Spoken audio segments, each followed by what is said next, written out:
భగవద్గీత మరియు గణితం లాంటి ఏదైనా కఠినమైన విషయం వింటున్న వ్యక్తికి లేదా పుస్తకం చదువుతున్న వ్యక్తికి అది అర్థం కావాలంటే అందులో చెప్పబడిన విషయం ఎత్తుకు గురువు సహాయంతో అతని మేధస్సు ఎదగాలి లేదా అతని మేధస్సు లెవెల్కి ఆ విషయం దిగాలి.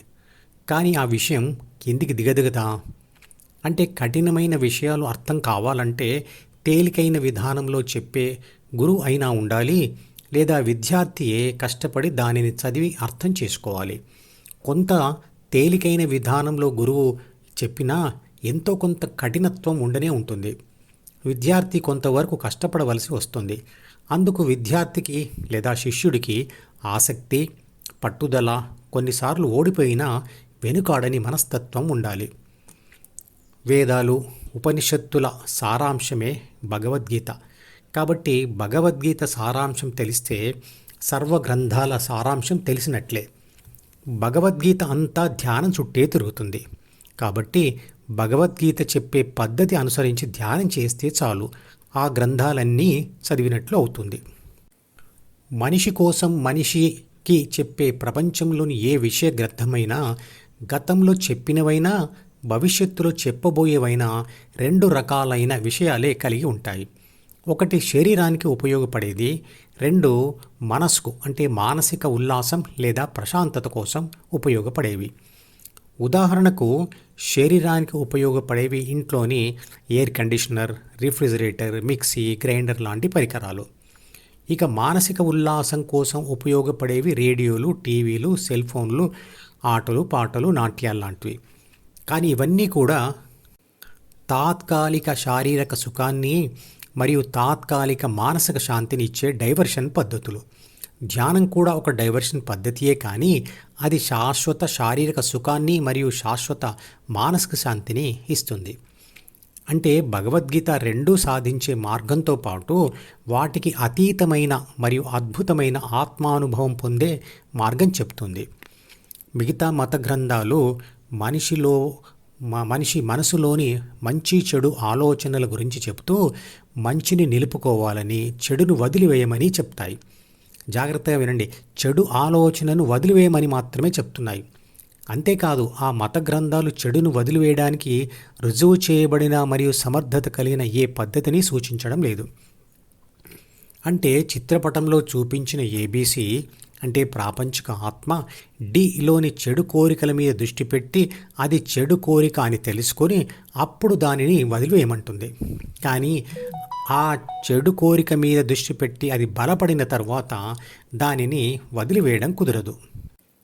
ఎందుకు అంటే ఆ మత గ్రంథాలు చిత్రపటంలో చూపించిన ఏబీసీని డిలోని చెడు కోరికను వదిలివేయమంటున్నాయే కానీ వదిలేసి దేనిని పట్టుకోవాలో చెప్పట్లేదు.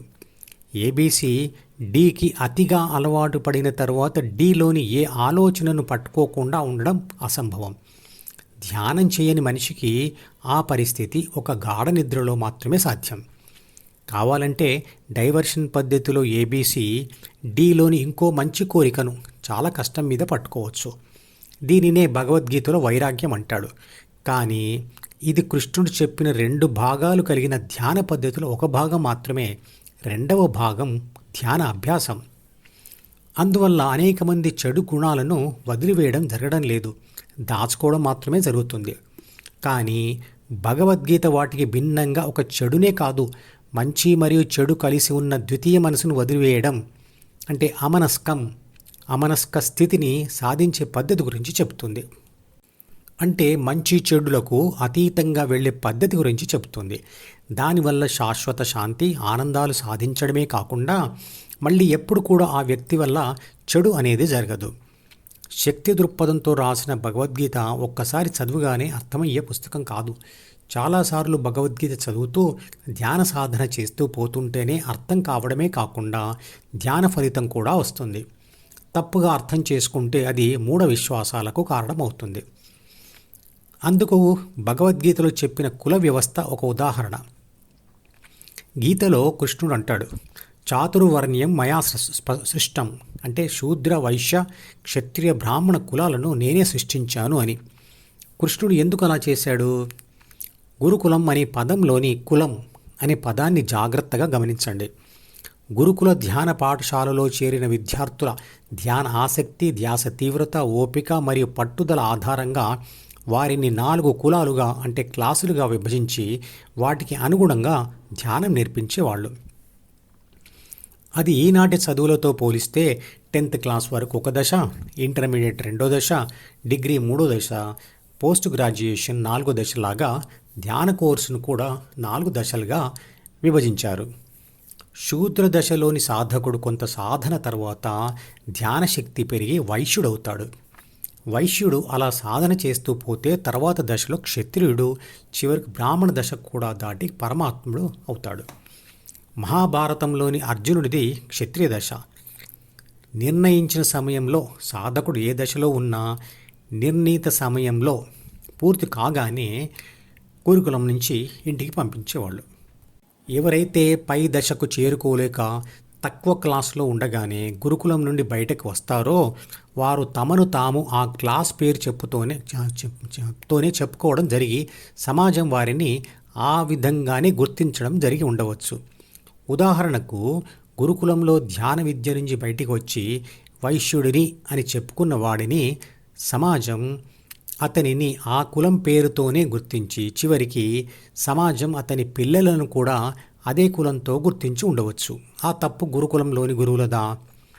కులాన్ని జన్మ ఆధారంగా గుర్తించడం భగవద్గీతను అర్థం చేసుకోకపోవడమే అవుతుంది. అలా గుర్తించడం దానిని స్వార్థభావంతో ఉపయోగించుకోవడం తప్ప మరేమీ కాదు.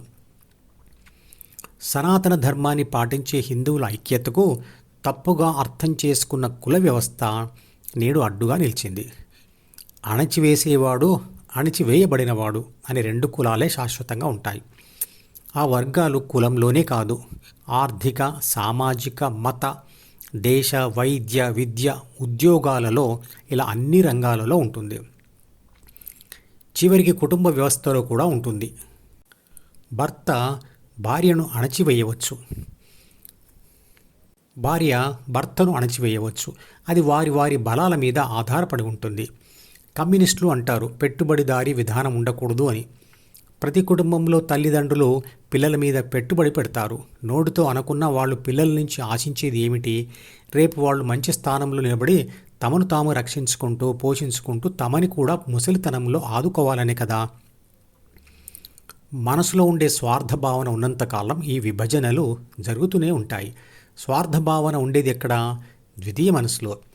ధ్యానంతో దానిని వదిలివేస్తే స్వార్థభావన, నేను బలవంతుడను అనే భావనలు పోతాయి. ఈ మధుపదం యూట్యూబ్ ఛానల్ వీడియోని సబ్స్క్రైబ్ చేసి గంట గుర్తును నొక్కి ఆల్ని సెలెక్ట్ చేసి ప్రతిరోజు యూట్యూబ్ ఓపెన్ చేసి అడుగున ఉన్న సబ్స్క్రిప్షన్ బటన్ నొక్కితే అన్ని లేటెస్ట్ వీడియోలు చూడవచ్చు.